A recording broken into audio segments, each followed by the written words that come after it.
আসসালামু আলাইকুম।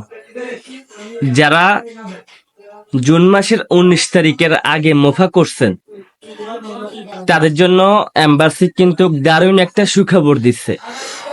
দেখেন, যারা জুন মাসের 19 তারিখের আগে মোফা হয়েছে তাদের কিন্তু টাকামূল সার্টিফিকেট লাগবে না।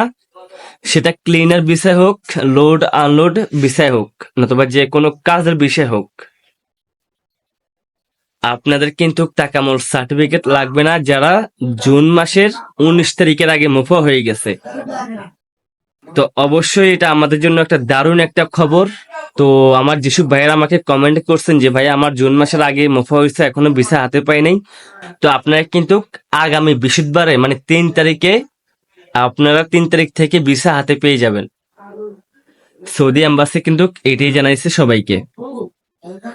তো আমি অলরেডি একটা ভিডিও আপলোড করছি, তো এখানে কিছু কথা ছিল ওই ভিডিওতে বলতে পারিনি, তাই এখন এই ভিডিওতে বলতেছি। অবশ্যই ভিডিওটা পুরোটা দেখবেন, তা নষ্ট করবেন না।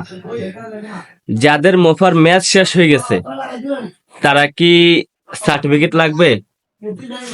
অবশ্যই তাদের সার্টিফিকেট লাগবে। আর যাদের 19 তারিখের আগে মোফা হয়ে গেছে তাদের কিন্তু সার্টিফিকেট লাগবে না।